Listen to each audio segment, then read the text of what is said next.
Watching a Disney princess movie is a vastly different experience for kids than it is for adults. When you're young and innocent, you don't have to worry nearly so much about logic and consistency. But for adults, these things kind of matter, which is why fans have been a little bit bugged by some of these things only adults notice in Tangled. What about the baby? You would think that the heir to an entire kingdom would be afforded some protection, especially because she's only an infant. So how was Mother Gothel able to saunter into the palace and kidnap Rapunzel? Did she cast some sort of spell to put everyone to sleep? Or is the palace really that lax on security? Hey, Mom and Dad, wake up, there's a witch singing to your baby 4 feet away. All in the accent. The difference between Rapunzel's accent and Mother Gothel's accent makes absolutely no sense. Mother Gothel sounds like she's speaking with a mid-Atlantic accent, the favorite accent of old-school Hollywood stars, which The Atlantic described as a phony British announcer voice. The inflection works for Mother Gothel's character, but it does raise the question of how Rapunzel, who's lived in a tower for her entire life and has never spoken to another person, has a completely different accent. Since Mother Gothel taught her how to talk, Rapunzel should have the same accent, right? Speak up, Rapunzel. You know how I hate the mumbling. I am the lost princess, aren't I? Did I mumble, Mother? Where are her shoes?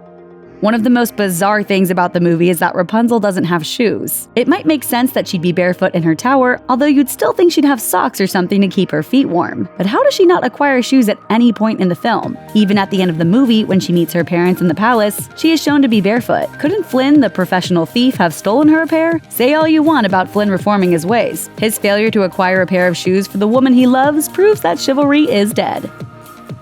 Unhappy birthday. Considering it's a massive clue to her true identity, why did Mother Gothel tell Rapunzel her real birthday? Is Mother Gothel just overly confident, not believing that there's the slightest chance Rapunzel will ever meet another human being and learn that she and the missing princess are the exact same age with the same birthday? This seems like a huge slip-up on Mother Gothel's part. The adaptation. Disney is notorious for taking liberties with their source material, but Tangled isn't even close to the Brothers Grimm fairy tale. In the original story, Rapunzel isn't a princess. She's born to a woman whose husband steals food from a neighboring garden to appease his wife's pregnancy cravings. When he is caught by the enchantress who owns the garden, she lets him go but demands that she be given the child to raise as her own. It's not quite so clear who the bad guy really is in the original now, is it? Everything I did was to protect you. Where's Mother Gothel? Does Rapunzel live by herself? If so, how long has that been going on? She wouldn't have been able to live by herself as a defenseless baby, but she's clearly on her own by the time the movie takes place. In the original fairy tale, Rapunzel isn't locked into the tower until she's 12, which makes sense since even magical hair would take time to grow long enough to pull someone into the tower. Even if Mother Gothel did actually live with Rapunzel throughout her childhood, Rapunzel has been alone for a while. It's clear from Rapunzel's opening song that she spends most of her time in solitary confinement, which is pretty depressing. The missing tower. People have been searching for the missing princess for the better part of 2 decades, but never find her. It seems pretty odd then that Flynn stumbles upon her tower so easily. Given that he found it while fleeing from the castle, it can't be that far away from the city. So how has no one else in the kingdom ever found this tower before and reported it? Stockholm Syndrome.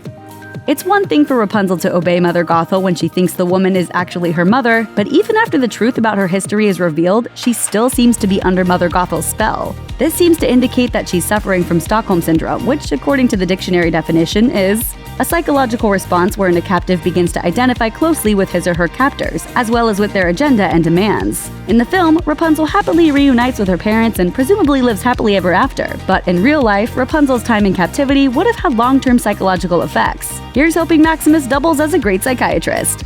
Thanks for watching! Click the list icon and subscribe to our YouTube channel. Plus, check out all this cool stuff we know you'll love too.